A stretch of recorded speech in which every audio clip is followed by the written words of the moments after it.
What's going on, y'all? I'm Cam Best, and I will be joined today by Lambyseries to break down the new meta-dominating move deck that he used to win the Snap.fan Open in August. Let's get into it. So, welcome to the channel, Lambyseries, my casting partner, fellow member of the unofficial Snap Gods team, I guess. It is exactly just a Twitch stream team right now, but dominated the most recent Snap.fan Open. Lamby, of course, won it. We have second place was the Human Spider and Jammernaut in the top 8. Lamby team killed a fair bit. 2 of the 3 members of the top 8 were people from that group. So what do you have to say about your performance in the event? And I guess then we're going to jump from there into the deck. But let's start with you. Yo, right. Firstly, thank you for having me on this video. I am legitimately super tired, but I think overall the deck showcased that it is really super powerful right now. I played quite well. There was certain like misplays here and there, but we managed to claw back from the depths of despair. So overall, I was very impressed with my performance. And yeah, GG's to Jammernaut and the Human Spider. They played really well. It was tough, but we eventually got there. So let's talk about the deck. One of the things I like doing is going card by card. So I think at this point people are familiar with the move mid-range shell, the general place it occupies in the metagame by being smaller than your opponent's Shang-Chi's. And so that is just how this deck attempts to just put points on the board, but not so many points in such a concentrated amount that you can still not get Shang-Chi. So let's start with Kitty Pryde here. Kitty Pryde, to me, I mean, this is like my favorite card in the game. When you first posted the list, this is the reason I played it. Not because you said it was broken, but because of this. I love her. I'm the biggest Kitty Pryde simp on earth. Tell me a little bit about Kitty Pryde. Okay, so Kitty Pryde is like similar to you. One of my top 5 cards in the game right now. The biggest reason why I like Kitty Pryde in this deck is because it enables your hard carries. Your hard carries are Angela and Silk. To a lesser extent, Craven. He's like the not so hard carry. But like Angela and Silk really are enabled by Kitty Pryde, right? Because Kitty Pryde always comes back to your hand. You always get to bounce, move Silk around with her. And this deck does a lot of 5+1s on turn 6, which is like 5 energy card plus 1 energy card. And Kitty is like the perfect 1 energy card to fill that curve. So one of the things that I noticed about her is like your hands when you get her are so much stronger than your hands when you don't, because she guarantees your silk starts moving. She guarantees you start getting some Craven points from the silk. She's making your Angela larger. And that's what you mean when you talk about enabling your hard carry. She is a piece of the engine, but not the only piece of the engine here. Angela is the next one up, and talk to me a little bit about making sure this card stays below Shang-Chi range, because I found that it's very easy when other people play this deck to get her into Shang-Chi range, and they do that, and it's a mistake. So talk to me a little bit about that. All right, so let me just put it into perspective. It's quite simple. Okay, so it looks cool to be able to like buff her infinitely, right? But we always need to remember that Angela is 2 energy. 2 energy, 8 power is next level, like overpowered, right? 2 energy, 8 power. So usually people can swing back a game with like Enchantress, Shang, blah blah blah blah blah. But if you have a 2/8 on the board, their so-called 4 energy card does nothing at all. So it's like it seems great to make her go above 8, but most of the time, most of the games that I win, especially in this tournament, right, we earmarked it super early. Like we were like on chat, we were saying, all right, this is never going above 8, and we rolled with it, and like they had no targets. It can only go above 8 if they are not playing Shang-Chi, and that's very rare. Yeah. Yep. Craven is the one you have a little bit less control over, especially in those move mirrors. I noticed there was one very incredible situation where your opponent's Silks buffed your Cravens into Shang-Chi range. That was basically the only time you will ever get Shang-Chi'd when you play this deck.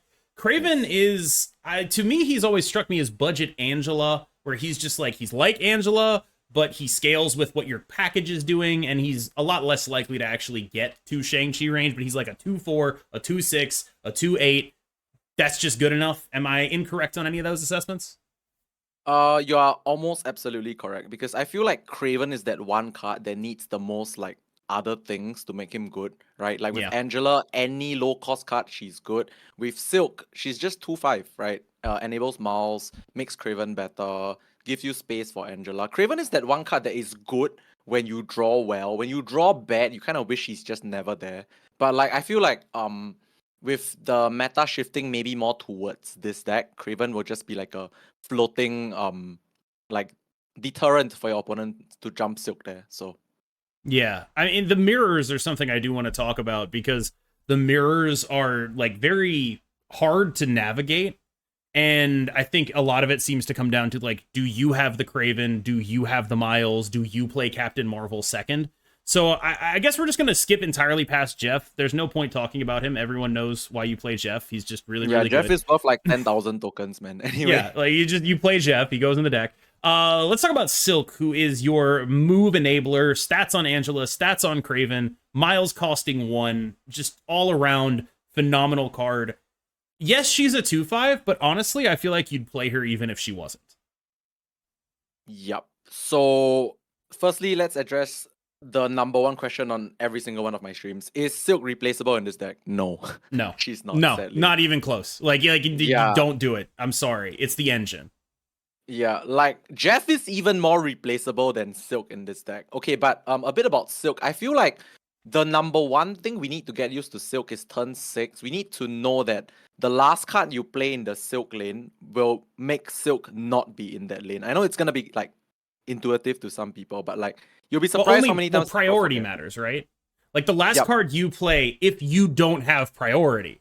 If they have priority, it's just like you're guessing. Yeah. So if they have initiative, it's a lot of future sight, which is like you just need to like think, all right, what's their range? Is it gonna be Devil Dino plus Stone or just Devil Dino? And if so, what's it gonna be? Like it's really anticipation. There's no actual correct answer to if your opponent has initiative, what do I do with Silk? It's really just on you. It's really all on you. Yep.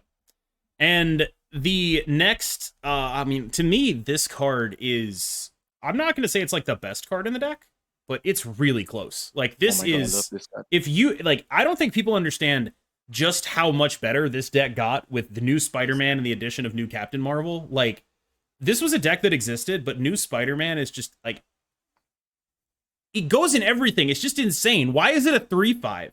Yeah, why is it a 3/5? Why is it a 3/5, man? What is this? Why did they make him a 3/5? He's just awesome, and always having a guaranteed Miles activator, even though you tend to not play a ton of turn 4 Mileses. It does happen, but like you tend to not play a ton of them. It's just ridiculous. This card is unbelievable. Is there anything I'm missing other than, wow, this card is broken? This card is mad, right? Like, okay, so firstly, 3/5 broken. Secondly, it can pull unflipped cards. Like, the amount of nonsense I have done pulling unflipped cards, and I don't really care what I pull, I just pull. Because usually, if they play an unflipped card in a particular location, they want it there, right? So just denying the fact that it's in the lane that they want is enough. And like once in a while you get to do crazy things, like maybe you can play it in Angela lane and then it jumps out and jumps into the Craven lane and you buff everything. Like that is like, yeah, and then it's like a 3/11. Yeah, it's like that is like balanced. The high roll. But even without the high roll, it's this card just like jukes, man. It just jukes. It's unbelievable. We're not going to talk about Shang-Chi at all, except to say that you kind of wish you didn't have to run this card because there are a lot. Like, it's just, if you want to beat mirrors, the place to actually start is cutting Shang-Chi, is my estimation here, because it's just god-awful unplayable in mirrors, and literally any piece of actual cardboard, any actual card you can play will do it. But like that would be the number one place that I would start beating mirrors, is just get rid of this fucking card in your decks. Unfortunately, there's still other people who play other decks, and we still have to play Shang-Chi. But I do wonder about that. Like, is there any world where we can like replace this with something? Is that ever possible, or is it just too inbred to really go for it? I think I need to talk a little bit about Shang though, because like a lot of people know that I don't like Shang, but the thing is, if it's good, I will play it. And in this deck, it's really good because in this deck, what this effect essentially is, this deck is just a bunch of mid-range stats. And how mid-range stats loses is they have one dumb dude that's way bigger than you, which that's the only way you really die. really tall. Yeah, so you gotta shank that. Like, and shank fits really well in this deck as well because there are many times we can go 4-1-1. I like to call it the 4-1-1, which is Yes. shank, Kitty kitty, and mouse, Miles, final yeah. turn. Is a mad swing. So like, a mid-range deck needs shank, sadly, but it's Yep. good. So It's tough, but like we have to play it. I'll get to like some other cards I wanted to bring up later. I mean, Captain Marvel, we all know she's incredible now. One thing that you will run into when you play this deck is the Captain Marvel that is revealed second is the one that will be smart at the end of the game. First Captain Marvel is dumb, doesn't know what she's doing. Second Captain Marvel is a genius, smartest woman on the planet. That is something you have to keep in mind when you play, because if you're playing a mirror here, that's the other way you win mirrors, is you have second Captain Marvel and you set your board up such that your Captain Marvel can win you the game. And that is, I think, probably the least well-known bit of skill testing info here, is that, like, I don't think a lot of people know that, and even then, I don't think they know how to set their boards up, especially with Silk moving around, to win the game, or to allow her to win the game. So is there any tips that you have for using Captain Marvel in this deck for setting up those boards? honestly, I learned this the hard way as well. Like the whole Captain Marvel, the second one actually moves. I learned that the hard way through losing quite a bit of cubes. But like, I feel Captain Marvel is one of the biggest examples of the 4-1-1, which is because in like in the Yes. mirror, right? If you can go 4-1-1 on the final turn, it's not a shank, it's a Marvel. You play it after them, and I think a lot of people. Okay, I don't believe you are supposed to just not play your Captain Marvel if you don't have like any other thing to do. But like, Yeah. if you can afford to, you can honestly prioritize playing Captain Marvel last, because it saves the headache. It saves you a lot of headache. It lets you like move, right? Marvel moves into the Craven lane or whatever. But any particular tips to play Captain Marvel? Honestly, no. The card is quite intelligent as long as you know, like is she's supposed to move second if she's played second. So Yes. yeah. Don't do that. Okay. Next up, Miles Morales. I don't know how much there is to say here. This is a 1/5. It's So awesome. That's pretty much it. Miles Morales is a 1/5. All right, let's move on. I have Legion. one thing to say. Sorry, one thing to say. Sure. In this deck, it's borderline a crime if your mouse doesn't cost 1. It's quite impossible. Yes. It's borderline like, a crime. Should not happen. And if it is happening, you're in weird spaces, right? Like you have a draw where your hand is like Vision, Legion, Miles, Captain Marvel, Shang, and that is when it will not work. But you should not stay in those games. All right. You should not. Legion is a card that I know you believe scales with skill cap, right? Yeah. And this deck, otherwise, it's another one of those sort of ingredients of mid-range decks, right? You don't want to get obliterated by limbo stuff. Limbo stuff, obviously terrifying. It's just not something you ever want to deal with. So this Legion helps you hedge again against the decks that can go over the top of you. And is that just the entire reason for it? Or is it, I mean, there's also some skill expression in terms of over the course of a battle mode, you will often find advantageous and disadvantageous locations. A better Legion player will be able to use them. But to me, it's always struck me that like this is your anti, Moon Girl, your anti Living Tribunal or whatever. Like this is how you deal with that stuff. Right. So Vision, firstly, like you said, it's really the additional purpose is to deal with the limbo stuff. But like that's literally to me the additional purpose. Like the main purpose of Legion is just so you can be a god. Like honestly, the card is so good in Conquest. It's just sick. Yeah, you can have so many different locations, and the fact that you can choose which one benefits your deck, like you can choose to win on a 5/8 body. Choosing how you win on a 5/8 body is crazy good. Like this card should be in almost every mid-range deck, I swear. I mean, I think it should be in almost every mid-range deck, even if it was just big Scarlet Witch, right? Because every mid-range deck would rather play big Scarlet Witch than small Scarlet Witch, especially with the Magic decks playing Cosmo. But the additional stuff is just ridiculous. Let's talk about Vision. When I posted the list, I was like, okay, Hulkbuster. You had a Hulkbuster in there. I was like, okay, Hulkbuster sucks. I put in Nightcrawler, small Vision. You went for big Vision. Why'd you go for big Vision? Okay, so there's a story to this. Firstly, I always felt Hulkbuster was the 12th card, and thankfully we shook it off really quickly. Okay, so Big Vision was basically someone in my Discord, Toto. He was like, why not try this Vision card? And I'm like, okay, that makes perfect sense. So I didn't really know why. I just tried it first, and it really makes perfect sense because Big Vision is firstly 5/8. It enables Craven. Okay, I'm so sorry. I missed out the most important part. Everybody's playing Marvel and Jeff. With the vision, Yes. you are just one better. You are like that one bigger and taller and scarier, right? Because the fact that they know you have vision on the board, they'll be like, oh, so my Jeff shifts in, it's useless. Then you can just like, oh, I just don't shift my vision, bro. Then you just scam them. So like vision is just that one card that lets you like go one taller in terms of accessing inaccessible locations. And I think it's really important right now. So I want to jump off this because another thing Vision really does that this deck loves doing is if you're winning a lane, you can put Vision in that lane and give your opponent priority, right? He's effectively a way of playing outside of the lanes that you are already winning without actually having to do that and taking priority. And I think that's a really important aspect of Vision as well.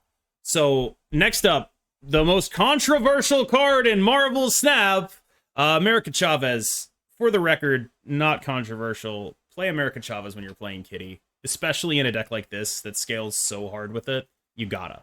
But tell me about America Chavez. Okay, so in this deck, like we mentioned at the start of the deck review, Kitty Pride, right, makes your hands like a lot better. Turn 1, Kitty Pride. Turn 3, 2+1. Turn 4, 3+1. Turn 5, 4+1. Turn 5, 1+5. So like Kitty Pride early is like enough reason to run Chavez in this deck. But like, and an additional thing is that this deck's hard carries are 2-cost cards. Angela, Silk, to a certain extent, what's that card called? Craven. You really want to see this early because it's a snowball deck. It's not like a I have like winning out of nowhere kind of deck. It's a snowball deck. You need your early stuff to grow and grow and grow and grow. And also one more thing is you don't want to draw vision on turn 6. But like that's the not so important part. But like basically you want your 2-cost cards to just grow and grow and grow and grow. It's a snowball deck. That's simple as that. All right, so I have a couple questions about some cards that are not in here and that I was kind of wondering about over the course of the tournament. What do you think about a Black Bolt stature package in here? Because this is something that I know Owl God has been running, and whenever I tried it, I was like, you know what? That's actually good because of all the 4+1/+1s that you end up playing on the final turn of the game. That stature is a large unit. I was struck by that. I was like, oh, that's actually really solid. I mean, if there is a world that I can cut Shang-Chi and Vision, yeah, the package is something that I would definitely look for. But I cannot cut Shang-Chi in good faith right now, so probably not. Yeah, but it's you're right. The package is strong. It's not bad, but I think 3 5s is too many, and I don't have space to fit 2 cards without kicking Shang-Chi out. So yeah, you would have to kick Chavez out, and I assume that's just a no-go. But I do want to bring up, one other 6-cost card. Okay. What do we feel about Magento right now? Oh, Magento. So I played a version of this deck that runs Wave. That version, yeah, I would play Magento. Like you go Wave Silk, Magento, GG. Yeah. Because like Wave Silk is super sick on turn 5. So yeah, like, the problem with this deck is you really need your multiple cards on turn 6 option to swing back games. So that's why I didn't really consider Magento. Here's a question about that Wave version, because you know me, I'm a bit of a Wave truther right now. I have been like just searching everywhere for Wave decks, and this is like a 2-part conversation. But so let's start with the Wave. Was it good in the mirror? Surprisingly, no, because at the end of the day, the mirror, the one who wins the mirror is the one who sets up the most 2-cost cards early on. Because like during my stream, I was like, okay, so whoever has the most 2-cost cards is gonna snowball this game because all the 2-cost cards are the hard carries, right? Yeah. Especially Craven in the mirror. So the wave is less important. I feel like if you can wave and win, you are already winning early on because you have more 2-cost cards and Kitty. So like it's not as important, yeah, in the mirror. So then what would you do to beat the mirror? If you expect to see mirrors of this deck, first of all, I do think what you would be doing is making sure you have, like, don't play a version without Angela, etc., right? Like, you have to be playing that. Is there anything else that sticks out to you as, I am really worried about playing mirrors in this deck? I'm already playing Kitty, I'm already playing Chavez to draw my stuff more. What else can I do? Is there something else? So I don't believe in giving half-hearted information. So I always believe in giving you guys the best. And I tell you honestly, right, the reason why I won some of these games, like in the mirrors or whatever, is because my opponent didn't know what I was doing and they didn't know how to play the mirror better than me. It's not like I knew how to play it very well, but I knew, right? Kitty, Angela, Snap. Many 2-cost cards, Snap. Don't get Craven. Captain Marvel first, Snap, that kind of thing. Yeah, like it's like I just knew the basics, but to give you a detailed guide, I currently cannot because I didn't have like enough mirror practice. Okay, so what do you not want to see when you play this deck? Let's take it the other way. If you're someone who wants to just beat this deck to death, what do you not want to see? Are you scared of Kingpin? Have you ever even seen a Kingpin? My sense would be that it's not actually that powerful against you, but I do wonder if, like Shadow King, as some surfer deck with Shadow King and Kingpin, would that be scary to you? Things along those lines, right? Like, what is it that when you queue this up, you don't want to see? I assume you're going to say something like Nimrod Shuri, but like I'm not actually positive. So I think Kingpin is a joke. I'm not worried about that card at all. But yeah, Shadow King might be a problem because okay, so the Kingpin is a joke because your lanes are always very full. Like it doesn't really matter on turn 6. And but Shadow King might be a problem because not so much Craven, but Angela, right? But of course if you're already trying to keep her at 2-8, for example, you probably have point allocation somewhere else because you're not actually going all in on her, so it's not too bad. But yeah, like you mentioned, Shuri Nimrod is the bane of this deck's existence. Like, it's the same as Zabu Darkhawk because Zabu Darkhawk is also a mid-range deck, right? And mid-range decks don't beat unshang-chiable 12 power Nimrod. Like you just die. Just don't beat it. You just die every single time.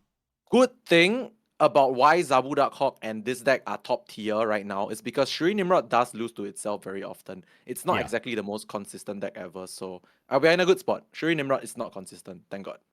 There is like a little bit of worry that like, X23, that kind of thing might actually, because if that deck starts playing their Nimrods ahead of schedule, it's like basically the scariest thing on earth, right? You go like Carnage, like you just, I don't know, like Carnage X23 on turn 2, and then suddenly it's a Shuri on turn 3, and it's just like, oh, Jesus Christ.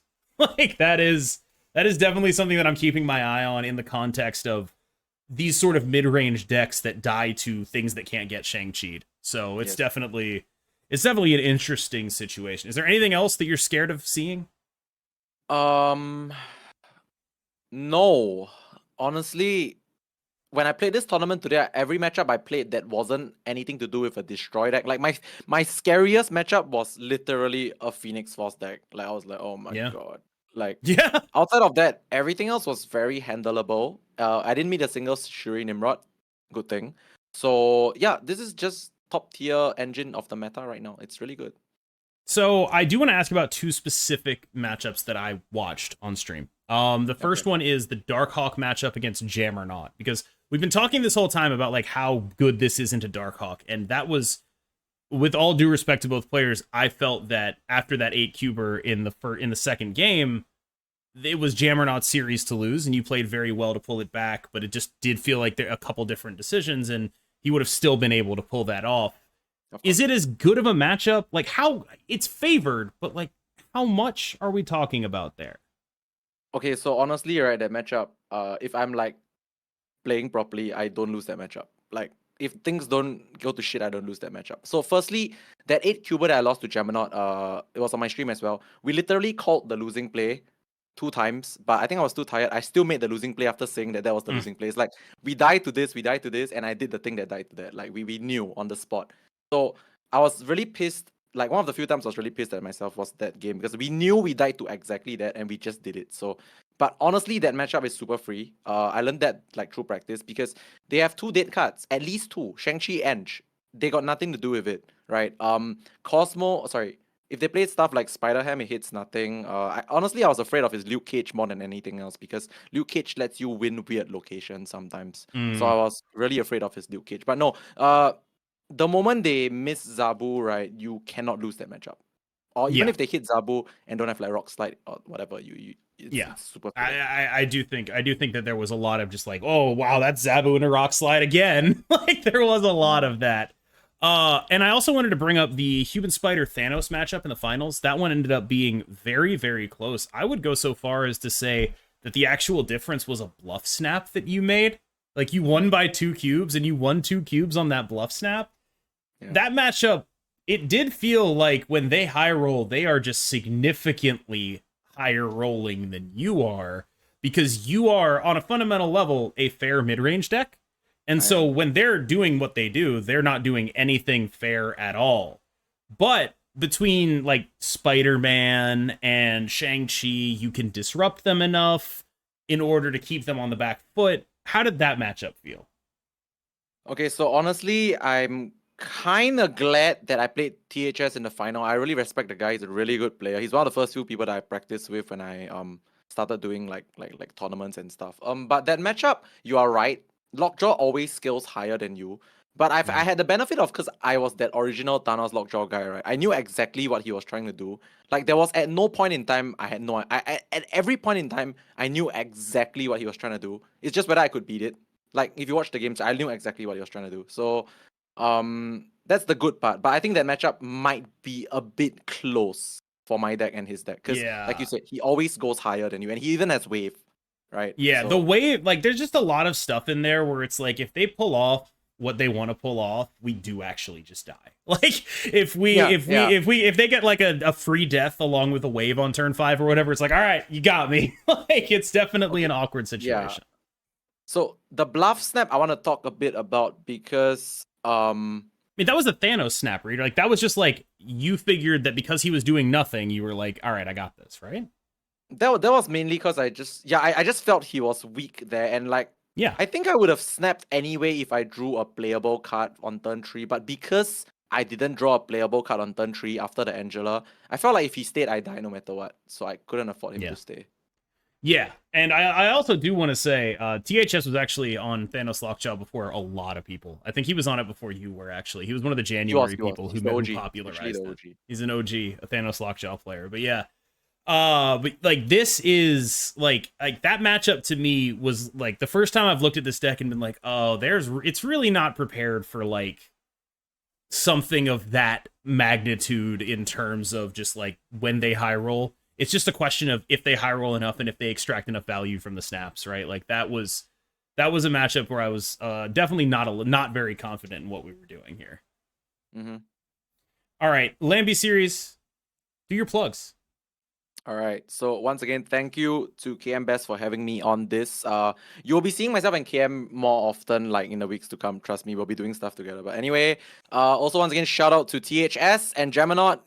Every game I played with you guys went out to the final cube. It was crazy. I loved it. Thank you guys for supporting me in this tournament so far. We are about to die right now, but firstly, gotta plug myself.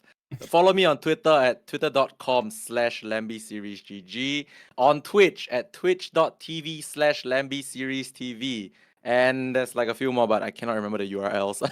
It's cool. He's gonna make a YouTube channel. I swear to God, it's happening. He's gonna do it. He's finally gonna make a YouTube channel. All right. And yeah, I can confirm that he's about to die, because literally 12 hours ago, it was 9 p.m. for him, and we were doing some casting, and now it's 12 hours later, and he hasn't slept. So, Lamby, go to bed. It's been a pleasure. Have a good one. Take care. Thank you so much.